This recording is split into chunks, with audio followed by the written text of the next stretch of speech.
Ya, Assalamualaikum warahmatullahi wabarakatuh. Kita lanjutkan ke pertemuan 14, estimasi nilai populasi. Nah, sampling error menunjukkan variasi nilai pengukuran antara satu sampel dengan sampel lainnya. Nilai variasi ini biasanya dinyatakan dalam suatu angka yang disebut dengan presisi.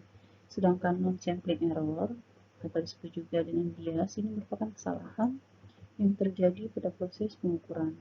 Non-sampling error ini bisa diakibatkan dari beberapa hal, diantaranya ya bisa bias alat, yaitu alat yang digunakan dalam proses pengukuran memberikan nilai kesalahan. Misalkan alat yang digunakan rusak, tidak layak pakai.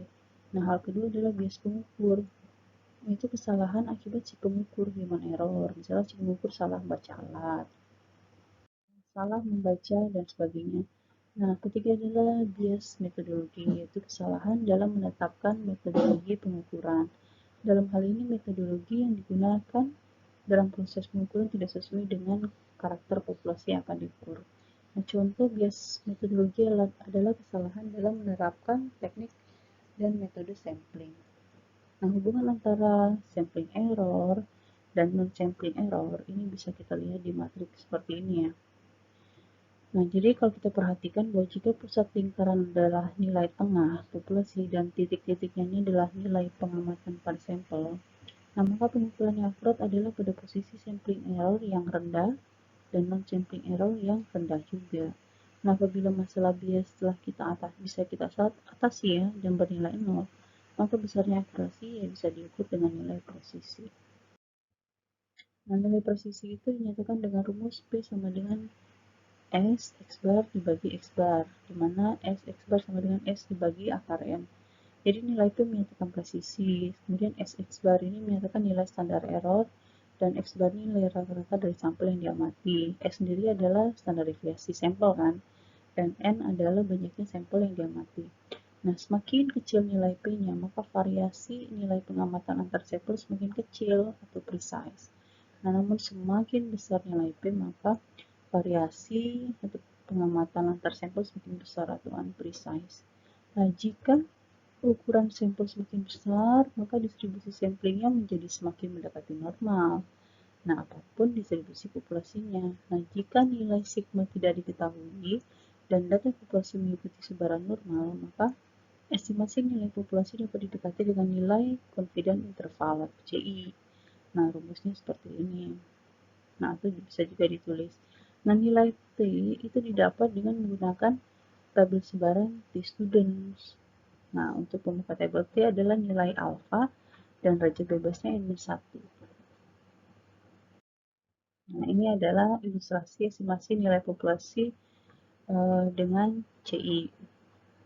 Perhatikan gambar di atas ya. Jadi nilai mu itu kan berada pada daerah di bawah kurva dengan luas 1 min alfa. Nah, pada kondisi tersebut ya kita benar-benar yakin bahwa 1 minus alfa dikali 100% nilai mu berada pada interval, dan kita yakin juga bahwa alfa dikali 100% nilai mu tidak berada pada interval tersebut. Nah, semakin kecil nilai alfa, maka interval akan semakin lebar. Sebaliknya, semakin besar alfa yang dipakai, maka interval akan semakin pendek. Nah, jika sebaran populasi tidak diketahui, kita akan menggunakan sampel besar, ya, N-nya harus lebih dari 30, dan CI-nya kita hitung dengan persamaan ini kan. Nah, nilai Z dari tabel sebaran normal dengan pembukaan nilai alfa yang digunakan. Ini contoh nih. Seorang guru yang mengetahui waktu rata-rata yang diperlukan oleh siswa kelas 6 sekolah dasar di kelasnya dalam menyelesaikan sebuah soal matematika. Nah, pengukuran dilakukan pada 10 orang dari total 60 siswa yang ada di kelas. Nah, hasil pengukurannya seperti ini, ya kan? Lalu dilakukan estimasi berapa waktu rata-rata yang dibutuhkan siswa kelas 6 SD menyelesaikan sebuah soal matematika. Yang pertama cari dulu rata-rata aritmatikanya, kemudian standar deviasi, dan juga dapat standar errornya. Nah, dengan menggunakan T-tabel dan alfa yang 0,05 akan dihitung CI-nya. CI-nya tingkat keyakinannya 90%. Nah, nilai T-tabel pada DB 10-1 adalah 2,26. Nah, itu nilai CI-nya. Kemudian, berdasarkan hasil perhitungan diketahui bahwa nilai estimasi waktu rata-rata yang diperlukan oleh seluruh siswa kelas 6 berkisar antara 10,3 sampai dengan 14,69 menit.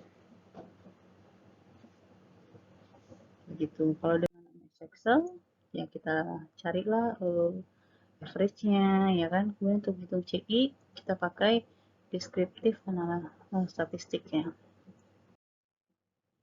Oke, nanti nilai CI-nya kita dapatkan.